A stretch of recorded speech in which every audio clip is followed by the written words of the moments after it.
Hey, good morning. What's happening? What the hell was that? Good morning.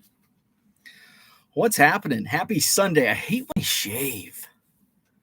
I hate the look of after shaving. The coffee's kind of not hot this morning. Happy Sunday. What's up? Welcome to the weekend. I decided to I didn't sleep. Well, I guess I did kind of sleep in. I was up at like 4:45, wide awake, wide freaking awake, and I'm like, "There's no way I'm gonna get up because all I'm gonna do today is ship and list and ship, sort, ship, sort, list, ship, list, sort." And if I wake up at 4:45, I'm gonna be passed out by noon on the couch. So slept in a little bit, decided to lay in bed for a little bit. Coffee maker sucks. I think based on how long it's taking the coffee maker and it's not even hot, like I wish I had a microwave that I could nuke this. I think it is time to buy a new coffee maker. So it's Sunday Funday. I didn't do much yesterday outside of shipping and listing and shipping and sorting. I sorted a couple more of the cases of Bowman Draft, found a couple of nice surprises. I did go over to the new house and I recorded. I wanted to do a walkthrough video because I've taken a lot of pictures through the process, but I haven't done like a walkthrough video of the before. And I wish I would have done that before we demoed, the house. Done like an actual video walkthrough. And I've got plenty of pictures, I think, but video is, so I did a walkthrough because drywall starts tomorrow. So drywall starts tomorrow. So I wanted to do one last pre-drywall walkthrough. Both I wanted to do a video upstairs, and then I wanted to do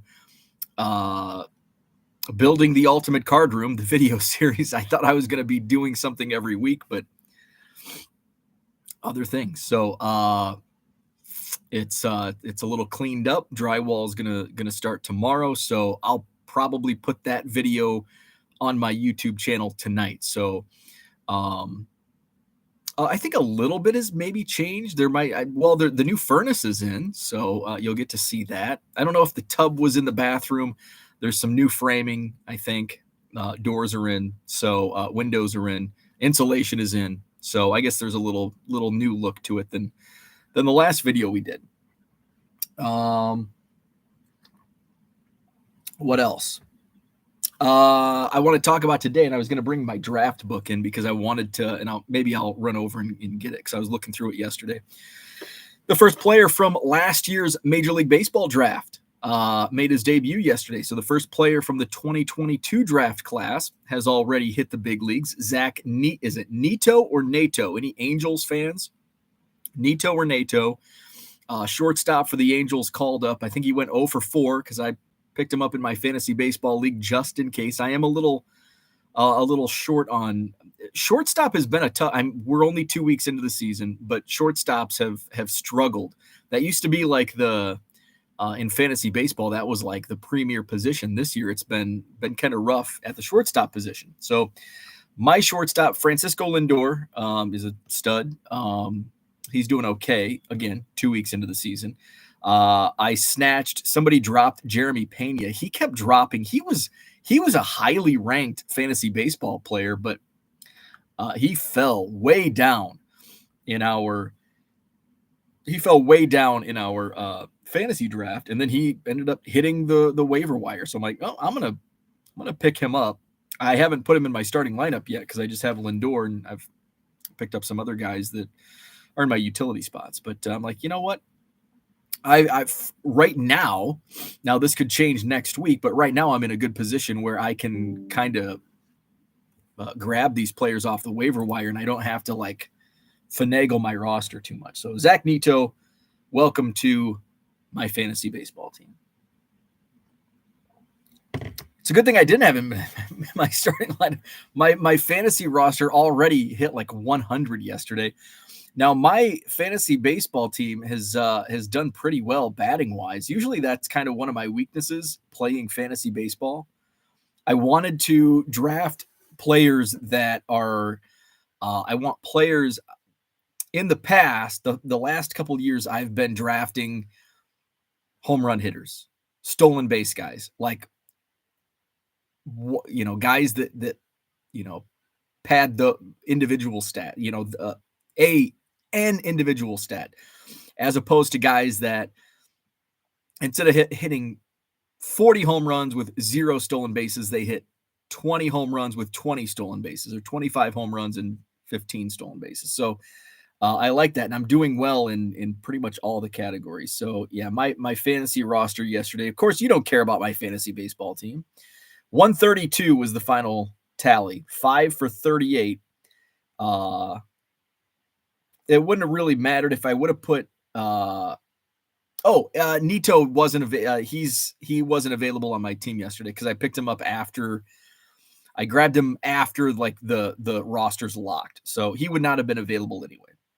But if I would have put anybody else on my bench, my starters went 5 for 38. My bench went 5 for 12. I had Jeremy Pena, Austin Hayes, Adam Frazier on the bench, and they all had 2 of the 3 had 2 hits. Anyway, enough fantasy baseball talk. You don't want to hear about it. So I want to talk about Zach Neto and how it's affected the hobby. His cards. He's in Bowman Draft, which that's what I've been sorting. I'll have 175 plus Zach Neto first Bowmans. He was a guy that I wasn't even pulling. There's about, let's see, I filled my sorting tray plus about a dozen other piles of guys that I'm pulling as I go through these Bowman Draft paper that I bought last week. Neto wasn't even one of them, so I started when I read that he got the call, it's like, oh, I'm going to start pulling Neto. Then I went through the Bowman bulk buy that I had picked up at the Janesville Card Show last month. Was mostly Bowman Draft from 2022 also, so I'm sitting pretty on Bowman Draft. And that one had some chrome, and I don't think it had any Zach Neto chrome. At least I haven't found any. But there were some of the inserts, and I sold one so far. Talk about that. And I want to talk. I'll go. I'm bleeding my own blood. And I want to get my baseball draft. We'll go through and look at like who some of the first players drafted to hit the big leagues, and because there was a tweet that it's like, I mean, the guy just got called up. It's like, and it was a Cubs writer, and he's like, I don't have any information, but I don't know if Cade Horton or Zach Neto would have been the right. It's like, come on, he hasn't even played yet. He was called up. But you go back through history and you look at who the first players were drafted, and I wanted to like, let's see, because I know for a fact, the best players aren't always the first players, right? So let's go into the chat. What's going on a Sunday fun day? By the way, the weather sucks here. Harlan, good morning. Todd in the house. We've got Scotty Dubs. Jenny's got 3 inches of snow up in Minnesota. We're gonna get a mix. Yeah, it's freaking cold. It's 44 right now, but it's only going to get cold. Our high temperature today happened a few hours ago, so it's only going to get colder. By 8 a.m. tomorrow, it's going to be 28 degrees because the temperature just keeps dropping. So we're going to get a mix of rain. I don't know if we're going to get any measurable snow.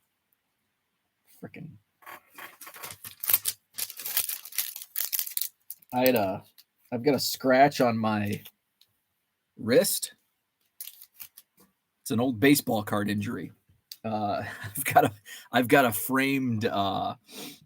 It's a framed Cubs thing that I'm probably just going to throw away because it's all beat up, and part of the beat up is it's like kind of got like a sharp plastic edge, and I was like pulling some trash out of my car and I nicked it. So hence the bloody wrist. Yeah, so it's going to be shitty weather. And so I looked at the extended forecast, and I think the highest high in the next 10 days is 55 degrees after being in the 80s 3 consecutive days. Thursday, Friday, Saturday, it was in the 80s. And I was driving, I had gone to the post office yesterday, windows down, shorts and a polo, summer weather, baby. I'm like, man, it's mid-April. We're going to have this beautiful weather for the next 4 months. This is awesome. And then I'm like, wait, it's only mid-April.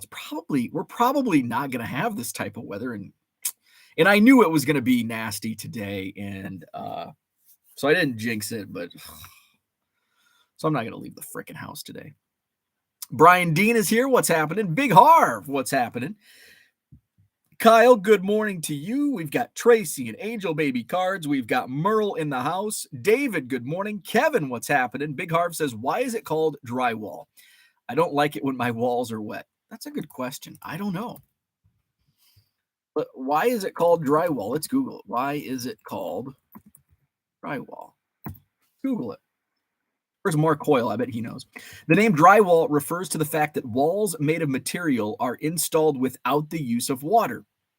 A major problem with plaster had been the extremely long drying time associated with it, as it was installed wet, and installers had to wait for the previous layer to dry before installing the next one. Hence, drywall. Seems good. There you go. I had no idea. Now we know. Sup, Boomba Cards in the house. I know I've got the clean shaven look. I hate it because it shows my double and starting a third chin. I hate that. Uncle Rich in the house. Yesterday I missed because he was too early. Today I almost missed because he was too late.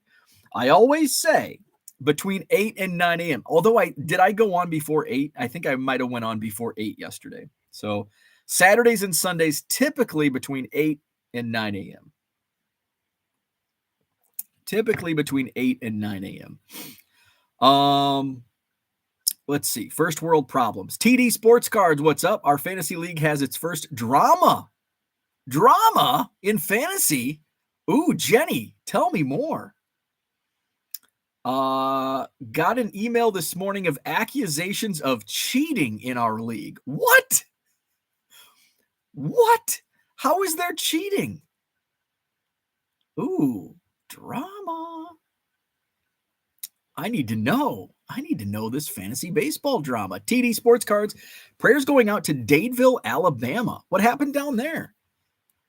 I did not hear about that. I heard about Chicago. Dadeville, Alabama. 4 dead, multiple others injured in Dadeville, Alabama shooting. Yikes. More than 20 shot at Dadeville gathering. Gunman opens fire at a teen birthday party. Jesus. Freaking crazy people. Kevin says, fun fact, I played for the how do you pronounce that? Kazar? When I was a kid, so I low-key support the Cubs. Watching your videos has increased the Cubs games I've watched this year. Awesome. And the Cubs are actually playing pretty well, too. They lost last night to the Dodgers. I did not watch the game. I was awake, but it was a kind of a lazy set. God, my wife and I we watched a lot of Jeopardy. We've been catching up on Jeopardy. So what'd you do on Saturday? I watched Jeopardy. And so she was putting together a really big deal, real estate deal. And nobody's answering their phone. And it's like, it is 6:30, they're probably at dinner. And then the people called back. Of course they were at dinner. I'm like, they're not like us. They don't like just work and eat at the same time and watch Jeopardy. So watching Jeopardy. That was my Saturday night. Jeopardy and couch. And I listed a few baseball cards from the couch watching Jeopardy.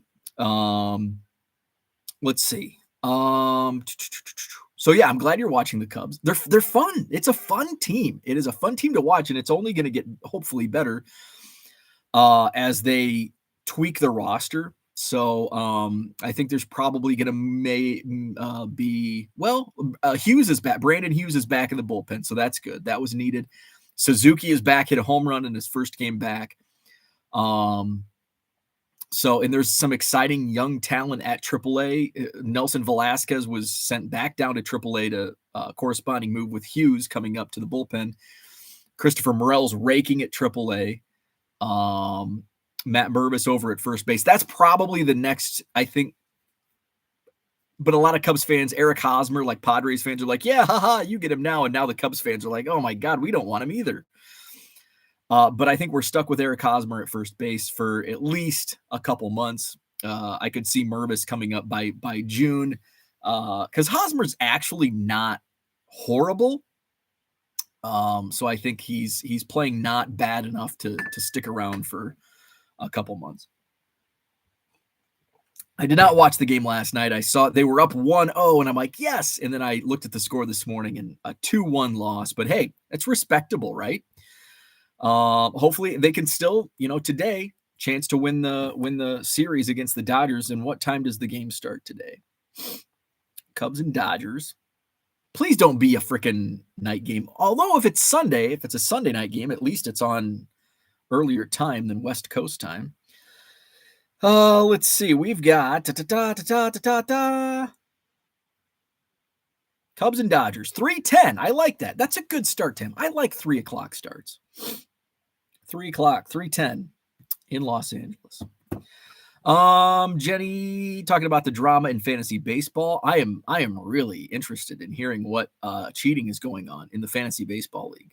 I'm curious because it's an ESPN league, right? Or Yahoo. I'm curious what type of cheating can be going on, unless there's like collusion. There could be collusion going on. AA Cards, what's up? Good morning. Kevin just read that email. Where are we at? I just read that email. We'll see how that plays out.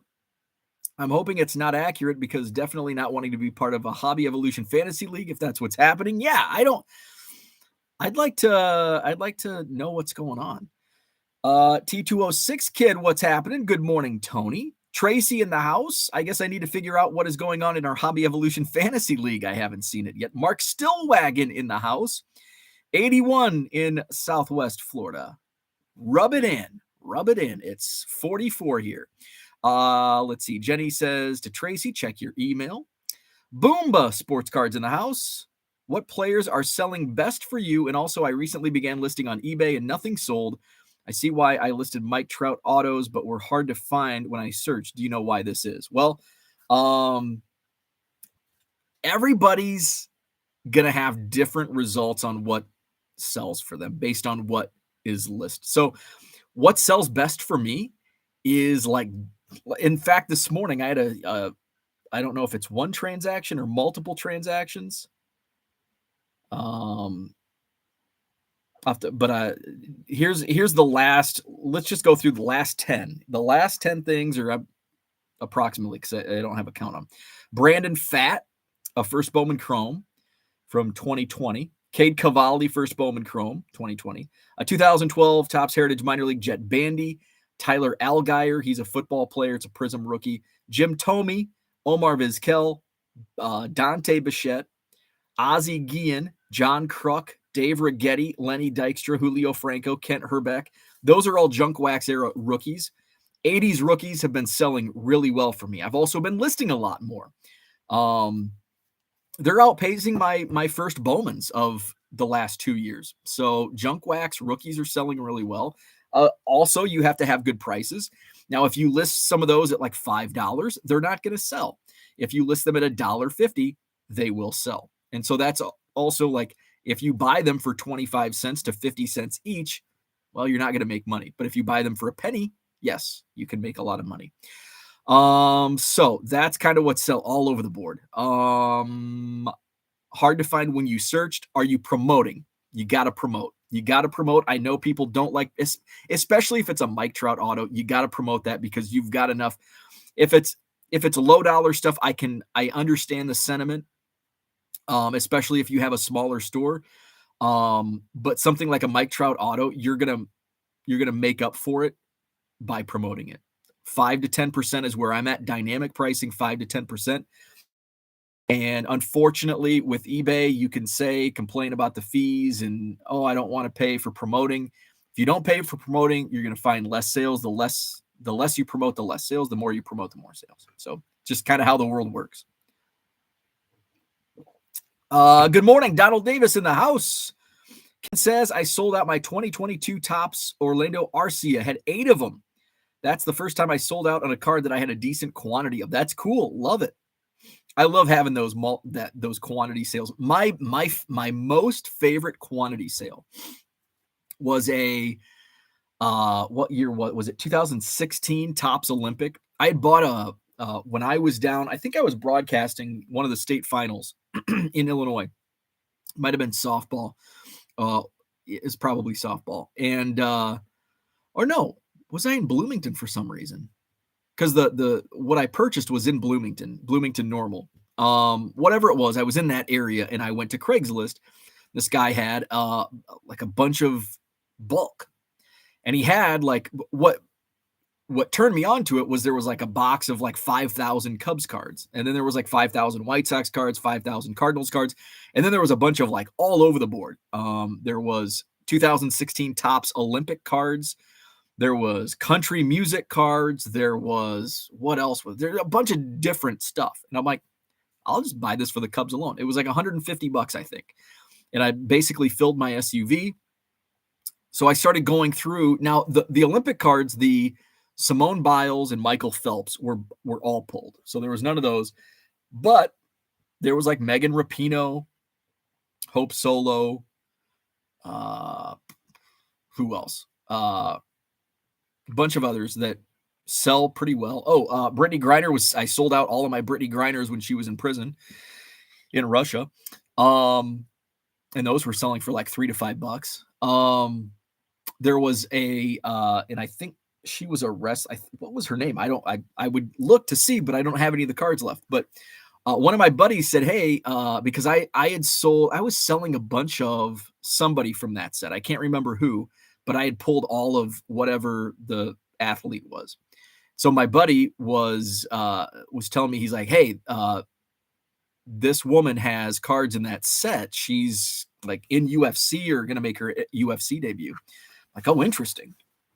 So I put them up for like $5 a pop. And I pulled all of what I had, and I had like 175 of them. And I sold a few for $5 a pop. And then a couple of weeks went by, and I think she had lost the fight or whatever. So it was kind of like out of sight, out of mind. So I think I dropped the price. I sold a few more at a couple bucks a piece. I was down to like 160 left. Somebody came in and offered me $1 a card for 160 of them, for all of them. I'm like, hell yeah. I mean, that's what I paid. That's what I basically paid for like everything. I had already made a bunch of money on other stuff. I had 5,000 Cubs. So this was just gravy on top. That was my favorite quantity sale of like clearing quantity out of somebody. And I still have so many of those Olympics cards. And every once in a while, somebody will pop up. There's a wrestler. She showed up in AEW, and I think she's also a UFC fighter. She was in that set, and I've sold some of her cards. The women's soccer and the basketball, like around Olympics time and World Cup time, those will sell. So it's been fun just kind of digging through those here and there. Let's see. TD Sports Cards asking Mark about the card show on the 23rd. Todd says, fantasy baseball cheating scandal. Time for the commission to hand out some punishments. Now I'm interested in fantasy baseball. Let's see. Donald says, do you have to have a store on eBay before you can do promotions?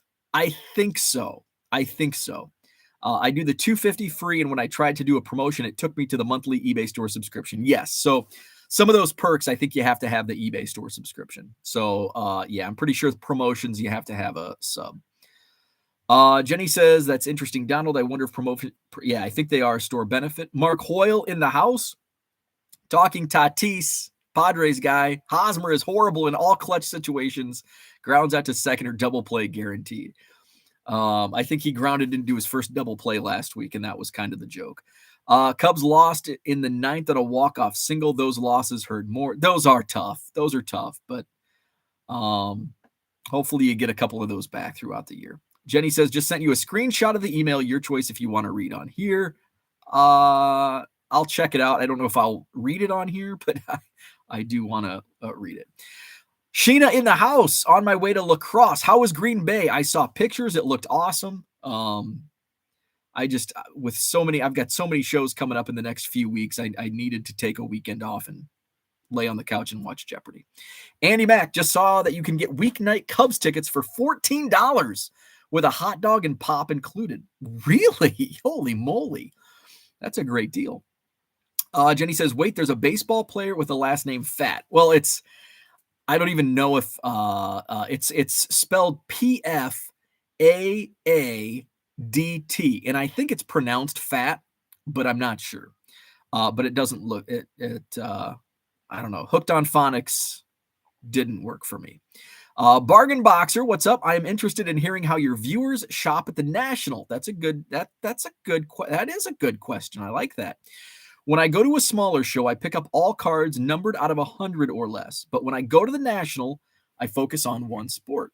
That's interesting. So how do you approach, you the viewer, how do you approach shopping? And if you've never been to the National, how do you approach shopping at a card show? Just any card show. If you go to card shows. That's an interesting perspective, because I don't think I shop any differently at the only thing different when I shop at the National is if I'm shopping for PC, I'm obviously looking for more rare, I'm not going to pick up Bowman Chrome Autos. If I'm at a show, if I'm at the Madison card show and one of my dealers has a Bowman Chrome Auto from last year and it's a good price, I'll buy it. I'm not doing that at the National. I'm looking for pre-war tobacco cards, 1800s cards for the PC. But for like flipping and for like my business, my strategy is about the same. Probably I'm not looking to buy bulk. That may change this year. I may on Sunday. The thing was at the last National in 2021, it'll be interesting, Randy, to see how dealers approach Sunday this year. And I wasn't at Atlantic City last year, so I'm not sure how it was last year. But in 2021, we were still in like peak hobbydom. We were at the peak of the hobby, I think, at the National in 2021 in Rosemont. There was a dealer, if you were familiar with the Rosemont National 2 years ago, there's a dealer, and he was also in the same spot in 2019 in the back corner. So let's see, when you walk in, I guess depending on, so say you're walking in from like the big entrance, the main entrance. Is that the only entrance? Yeah, that's the only entrance, right? Yeah. Go straight to the back like corner. In fact, in 2019, I didn't even I was there every day. Actually, no. 2019, I didn't get there till Thursday night. So one less day. I was there for Thursday, Friday, Saturday. I was there 4 full days. Actually, 3.5 full days, because I didn't get there till Thursday afternoon. So I missed Wednesday night and I missed most of Thursday. But I didn't know this dealer was there, and I'd walked the show floor. I thought I walked the full floor the entire week. Apparently I didn't, because I missed a couple bargain box dealers back in that corner. And so on Sunday, I know he was selling bulk boxes like at a great discount in 2019. 2021, this also coincided with the great top loader shortage of 2021. Remember that, when used top loaders were being sold for 10 to 15 cents a piece? Yikes. So anytime you could scratch top loader, scratch across getting extra top loaders, you were doing it. So he had quarter boxes, and the quarter boxes were top loaded quarter boxes. You didn't see that. Even then, you didn't see that much. So I'd even add, I'm like, wow, this is worth, basically, a top loader 15 cents. So basically these are dime boxes. And he's like, I just didn't have time to take them out of top loaders. I can go sell them to, I think ComC was buying top loaders at the time. He's like, I could, just take these over to ComC and sell them for, I think ComC was paying 10 cents for a top loader, for top loaders at the time. So he had 25-cent boxes top loaded. So I think I was digging through his boxes on Saturday, and I didn't really find much. So my plan was to go back on Sunday and get some bulk, especially, hey, if he's got top-loaded cards. So I went back on Sunday, and I think I asked on Saturday, I said, will you be selling bulk tomorrow? And he goes, probably not. I don't think so. I go back on Sunday. He no longer had 25-cent boxes. They weren't even discounted. 3 for $1. He raised his bargain box prices on the last day of the show, which is like unheard of. So it'll be interesting to see how dealers, especially bargain box dealers, handle that last day, that Sunday, when typically that's been like, hey, you can just go buy out because a lot of these dealers don't want to take bulk home. So that'll be interesting. Boomba says, should I be putting the type of card first in the title or the player's name? I don't know. There are theories out there, and I don't know if any of them are accurate. Some people still capitalize, the player name. And I just don't know if there's any truth to that, getting attention of buyers or affecting the eBay search algorithm. All of mine are year, product, name, year, product, number, name, team, whatever. So, what's a card? Here's an old Reggie Jackson Topps Archives. So I would list this card, 2022 Topps Archives, number 34, Reggie Jackson, Oakland Athletics baseball card. I like putting baseball card in the title because we're so like, if you're watching this, listening to this, it's just ingrained that we're looking for baseball cards. What are we looking for? I want a Topps Archives Reggie Jackson. We're just going to type in Topps Archives Reggie Jackson, right? So that we just think that that's how everybody is going to search. No. What if your mom or your grandma or your uncle, aunt, nephew, cousin, what if they want to buy a baseball card for you and they have no idea what they're going to buy? But they know you like Reggie Jackson. What do they probably, what's a non-educated baseball card person that's buying for somebody else? What are they going to search for in eBay? Reggie Jackson baseball card. You like baseball cards. You like Reggie Jackson. So I always like to put baseball card, football card. If there's space, that's usually the first. If it's like one of these Topps Chrome Prism Sapphire Refractor numbered out of 99, and there's probably not enough room for baseball card in that. Baseball card would be the first thing that gets cut out of my title, but I like to put that in there. Joe Caprino, Adeline Gray. It wasn't Adeline Gray. It was, I think her name was Cassandra. Cassandra, 2016 Olympics. Kayla Harrison was the other one. Kayla Harrison was part of the, Kayla Harrison was part of AEW for a little bit. 2016 Topps Olympics checklist. So Claressa Shields, and I think she was in UFC. I don't even know if she's in UFC anymore. This was like 2 years ago. Zach and Porter in the house. What's happening? So do you go back to the beginning or just stay in real time? I don't know. I like live better. And then, so I don't know if you're talking about this show in particular, if you just joined in late. My thought, I always like watching live because you get to chat. You get to see like the real-time chat. And if you have a point you want to make, like I hate watching Hobby Hotline in replay because a lot of times there's things that I want to comment on and it's like, well, I'm not going to just drop a comment because it's too late. Like I want to like be part of the conversation. So if you're watching live, you can be a part of the conversation. If you're watching in replay, It's not a part of the conversation. But that's just how I like to consume content.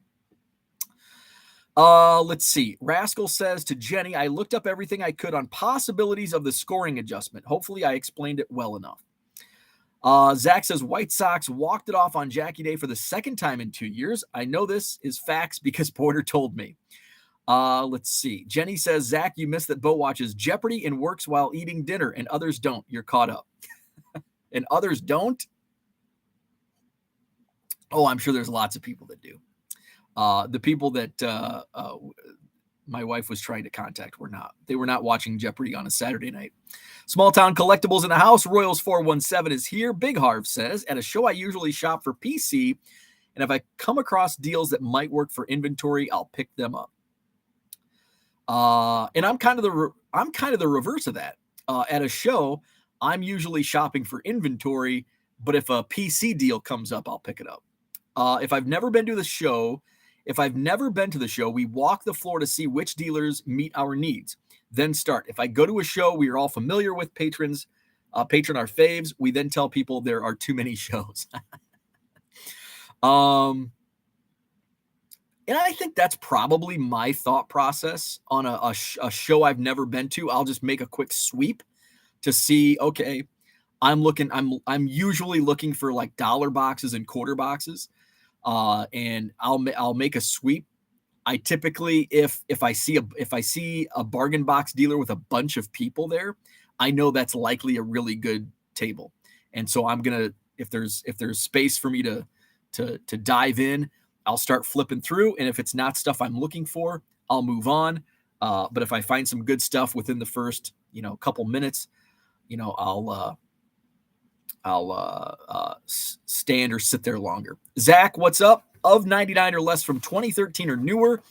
Autographs from 2013 or newer, except for non-Power 5 college guys. All for $1 or less. Try to get a deal for buying a lot from a dealer for my PC. Looking for T206s. Excellent. Jenny says, ComC will be at the Minnesota Card Show in Minneapolis Thursday through Sunday. If people want to save their shipping, they can submit cards at the show. Royals 417 says, going to my first national this year. Where is the best place to park if you don't have the parking pass? So there's basically two options for parking. Either the parking garage, which is what the VIP parking pass is, but you pay to park. You're going to pay to park anywhere. It's $15. I think it's still $15 to park in the garage. It's a long walk. You got to go through the garage, and then you go through like this maze of crosswalks and sky bridges to finally get inside. The other option is the CTA parking lot, which is about a block down the street.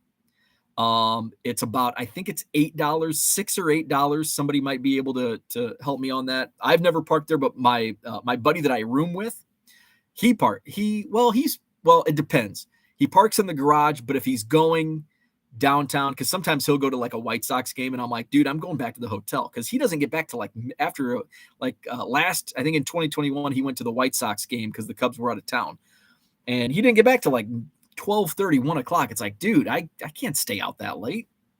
I'm in bed by 10.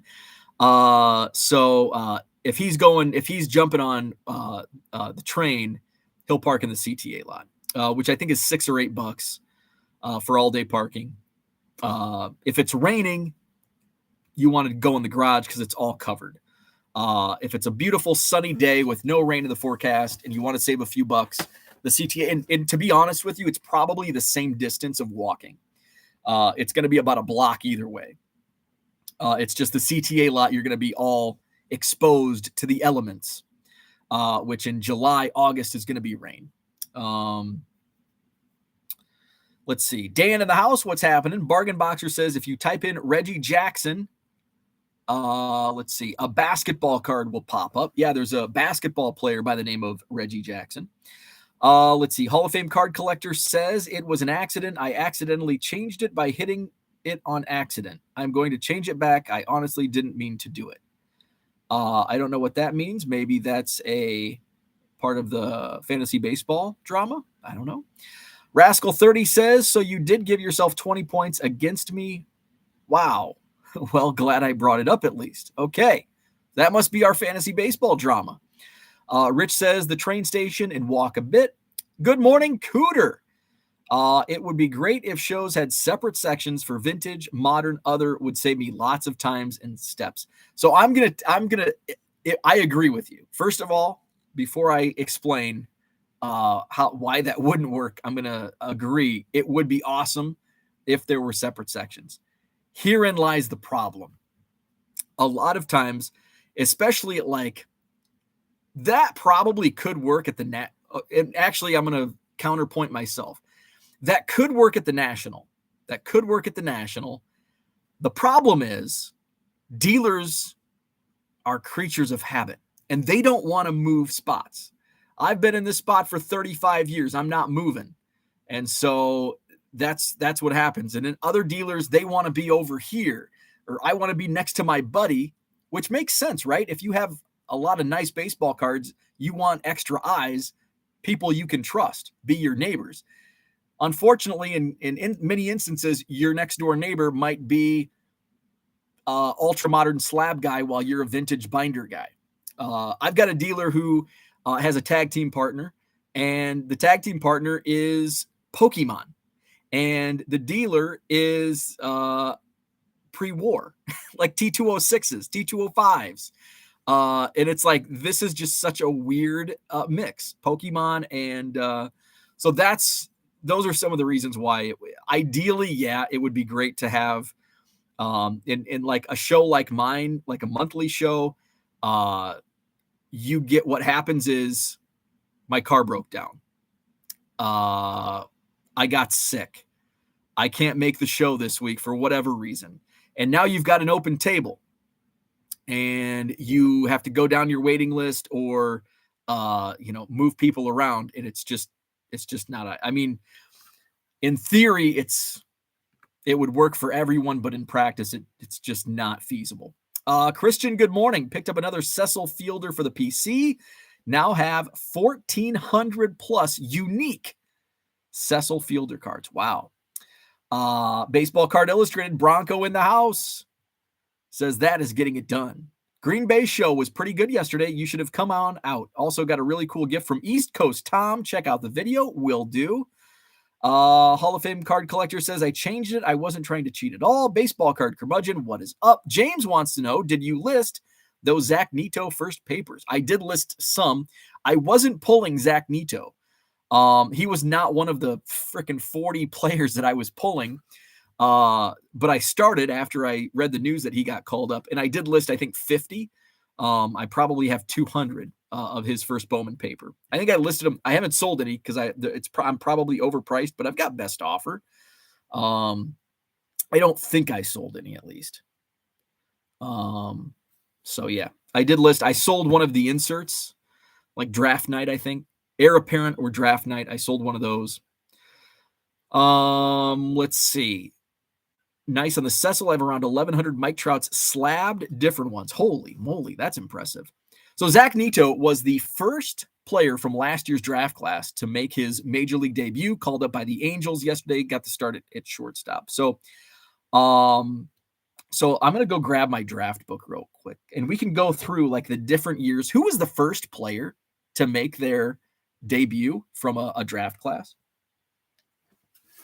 So bear with me as I go pull that book out.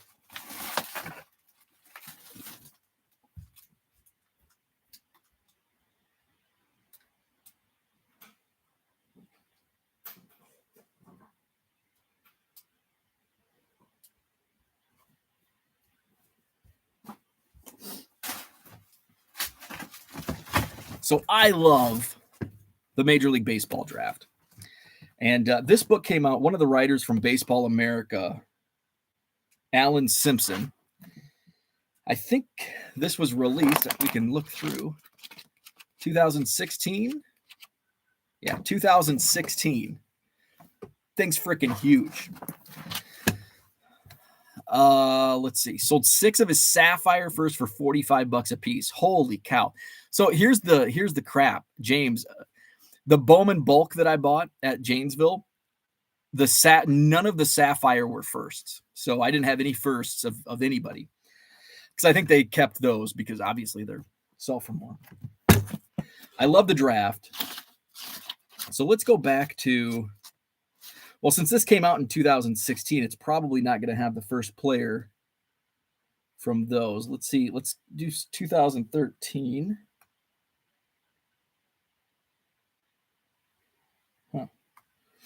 2013.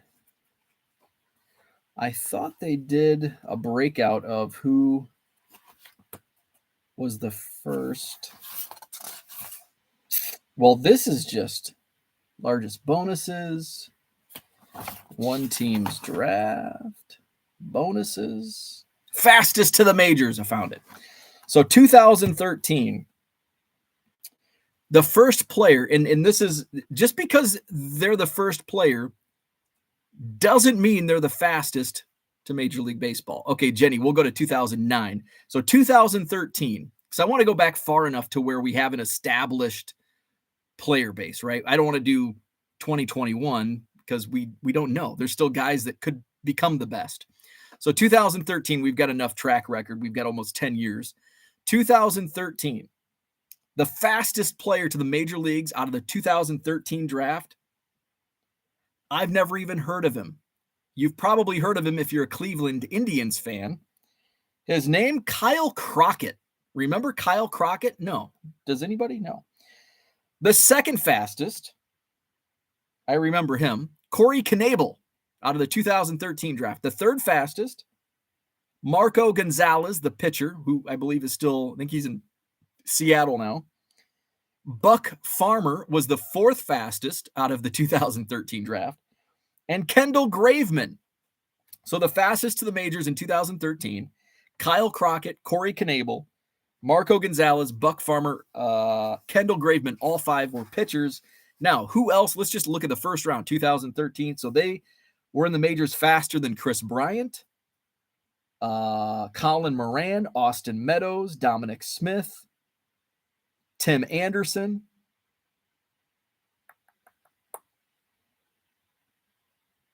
and Aaron Judge.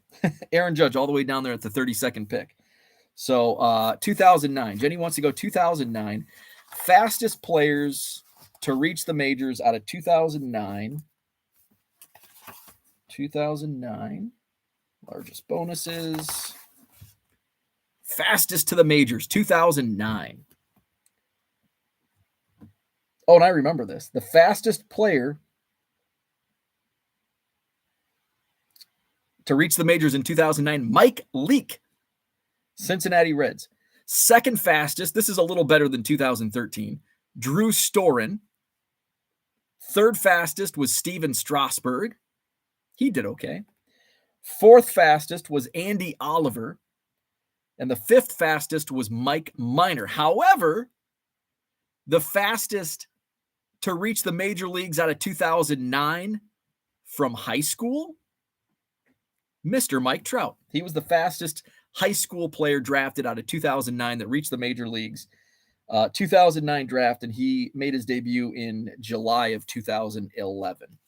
So that was 2009. First round picks out of 2009, Strasburg, obviously the number one overall pick. And some of those fastest players to reach, let's see, Strasburg was number one. He was one of the top five fastest. Mike Minor was the 7th overall pick. Leake was the 8th overall pick. Storen was the 10th overall pick. So, at least at the time, first round was kind of weak. Randall Grichuk, one pick ahead of Mike Trout. So, yeah. So, there you go. So, just because you're the fastest doesn't mean you're going to be the best or anybody's going to remember you in 10 years. Let's see. So, where are we at in the chat? Let's see. Jenny says, what players can we expect to buy in your store this week from Bowman Draft? So I did go through I counted my boxes. I did get 11 boxes, which I thought I was only getting 10, but I got 11, which is good. That's an extra 16 cards of each player. So let's see. I already listed some Zach Neto.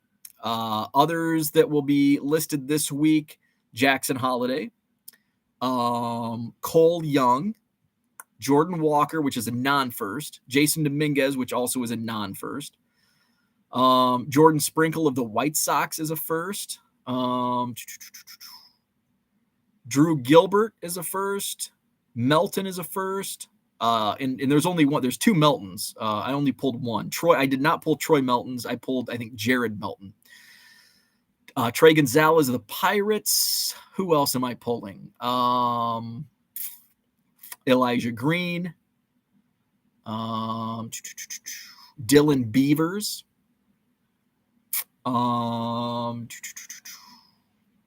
There's a whole bunch of them. There's like 40, and I can only think of about 10. So those are some. Let's see. Where are we at? Dan says, quick heads up for those on Twitter. There are 2 fake accounts impersonating me. I will not DM you asking for anything from anyone. So Dan's got some imposters. Also, easy way to recognize the imposters is Dan's got a lot more followers than the imposters. The imposters probably have, 3 followers? So that's a pretty easy giveaway if it's a fake. Big Harv says, wasn't there a pitcher that was drafted and pitched to the World Series that year? I'm not sure. Justin says, does it say youngest? No, it does not. It does not have the age. Christian says a couple of Tiger greats. I think this is a lesson in it isn't about being the fastest to win the race, but slow and steady. Yeah, it's the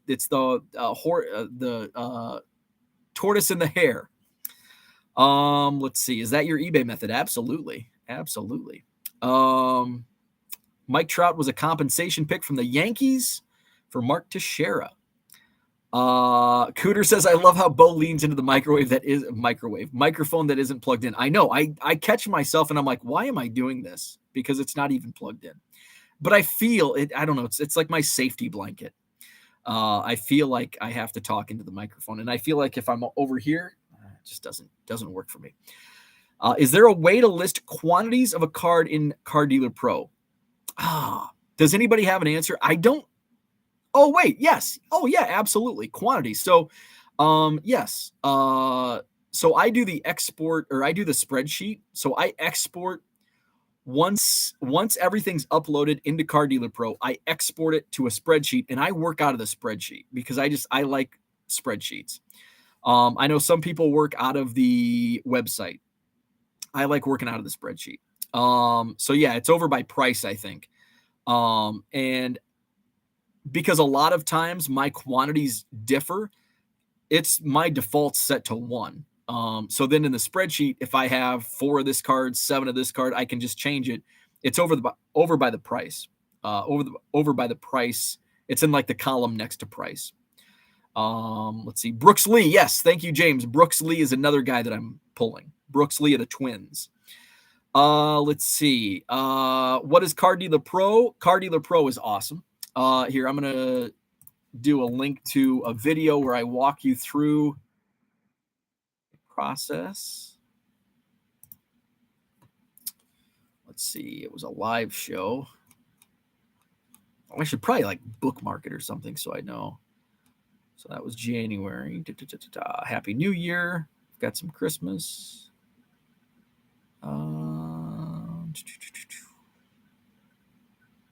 It's like the fastest. Aha, eBay power listing. Here we go. Oh, no. Share. Copy. Okay, so I'm going to copy the link. So this actually walks you through Card Dealer Pro. I, for once, utilized my subscription to StreamYard and walked you through the process. So that shows you what Card Dealer Pro is all about. So check that out. Andy Max says, I never even thought about that. Absolutely.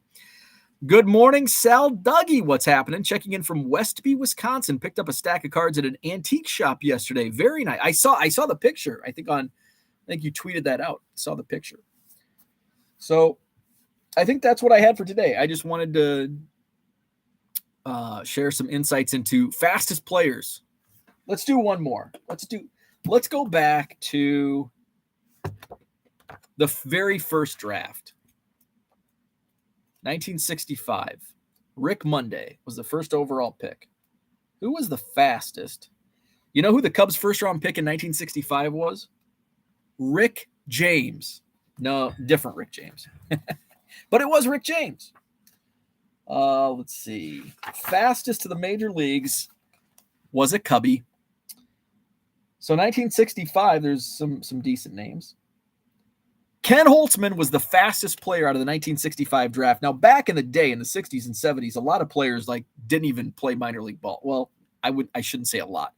A lot more than today skipped minor league baseball. Ken Holtzman, first player, drafted in, was he in June? Anyway, he was drafted in 1965. He debuted in 1965. In fact, I guess two players out of the 1965 draft actually played Major League Baseball in 1965. Ken Holtzman, Joe Coleman, who later played for the Cubs, Clyde Wright, Ron Keller. So the four fastest also all pitchers. And then Rick Monday, Charlie Vaughn, and Sal Bando all debuted on the same day, September 3rd, 1966, out of the 1965 Major League Baseball draft. Tracy says cards arrived yesterday to Dan. Already opened the trifold packs. Very cool. Bargain Boxer says, what card or cards, if you still had, would have made you the most on your return? For example, I paid $4,900 for an 0304 exquisite LeBron of 99 RPA, sold it for $6,500. It's worth about $1 million. Well, I certainly don't have anything like that. I think probably the Giannis RPA, rookie RPA. What's RPA stand for? Rookie patch auto. So I bought, this would have been in 2017. Blowout cards had Timeless Treasures boxes. Yep, there's Zach says Bo's Giannis. Yeah. And I think the Giannis that I pulled, and I bought these boxes for like $20. $20 a box, Timeless Treasures. And I was happy with the $70 that I got for it.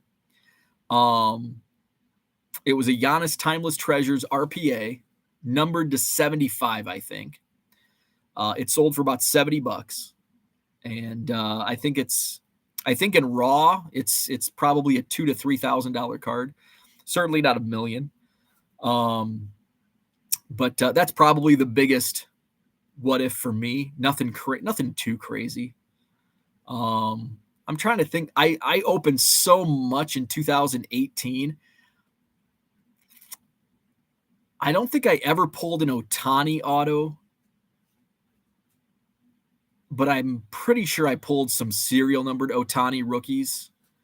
I know I pulled a bunch of Acuna autos and serial numbers. I don't know if any of them would be in the $3,000 range today. I'm not sure. And of course, I grew up during the junk wax era where nothing is worth that much. I was basically not collecting during LeBron's rookie year, during Tom Brady's rookie year, during Mike Trout's rookie year. Like I wasn't even collecting from like 2000 to 2012. So a lot of those high-end stuff. And I wasn't really collecting basketball like during the precious metal gems and in that phase, like in the mid to late 90s. I probably by the time precious metal gems became a thing, that was probably right as I was getting out of basketball card collecting. So I missed all of the like big dollar, which I don't care. I'm a bargain box guy. So yeah, that's what I had for today. Thanks for tuning in. By the way, if you haven't already, join the Hobby Evolution Facebook group. We've got some great discussion going on over there. 175 members. We did make a rule. We're not going to do individual sales in the Facebook group. And at first I'm like, well, it's a good, like I was thinking about, because initially I said the only rule is don't be a dick. Well, sometimes rules change. And I thought, it would be cool to like have a marketplace for like the people that we trust here. And again, in theory, it sounds good. But in practice, I don't want the Hobby Evolution Facebook group to just be a gigantic classified ad. And I'm annoyed, if I want to buy seller trade group, there's so many there's thousands and thousands of hobby Facebook groups where there's, listings and for sale items and all that. There's marketplace. So we're going to keep it clean of that. We're still going to, if you want to share your eBay store, we've got a post where you can share your eBay store link. So that's cool, but no sales post, just because we don't want to clog the feed of, I want it to be discussion. Like and what it's been so far has been great. So we want to keep it that way. A lot of good discussion. Share your mail days. Share your big, if you sold what did I post the other day? I don't know, but say you sell something that, like, hey, look at this. I sold this on eBay yesterday. Oh my God. If you have questions about Car Dealer Pro, Fujitsu, eBay, all that stuff. Somebody was talking about buysportscards.com. Good discussion like that. I don't use buysportscards.com. I'm like strictly eBay because it's the longest. We know what it is. It's not a fly-by-night operation. So we're going to keep the Facebook Hobby Evolution Facebook group more on the hobby and sales tips and hobby tips and mail days and fun stuff that we can enjoy. And if you want to do sales posts, there's plenty of other Facebook groups out there that you can post your stuff for sale. So join the Hobby Evolution Facebook group. Link is in the chat, also in the description. Justin Sports Card, do you have Instagram? Yes, I do. 1 million Cubs. Thank you very much. I appreciate that. I am at 1 million Cubs on Instagram. I don't post too much. I don't really know how to use Instagram. And so I post every once in a while. I'll post mail days and stuff. Now that you bring it up, maybe I'll post something. Maybe I'll post my latest mail day on Instagram. But yeah, I'm at 1 million Cubs on Instagram. Let's see. Justin says Mike Trout follows me and other baseball players. Nice. What's your Instagram? And I'll make sure to hit you up with a follow as well. Donald Davis with the thumbs up. Hit that like button if you haven't already. Subscribe to the channel. Join the Hobby Evolution Facebook group, and all that fun stuff. Have a great Sunday fun day. Back at it tomorrow morning. Thank you very much, Justin. Tomorrow morning, we're back at it 7 a.m. Central. Let's see. This coming week, where are we at? So all the same this week, 7 a.m. Central, Monday through Friday. I will be live Saturday morning for Hobby Evolution, but Sunday I'll be set up at the Janesville Card Show. So setting up at the Janesville Card Show next Sunday, a week from today. So that's what I had for today. Thanks for tuning in. Have a great Sunday, and we'll chat tomorrow.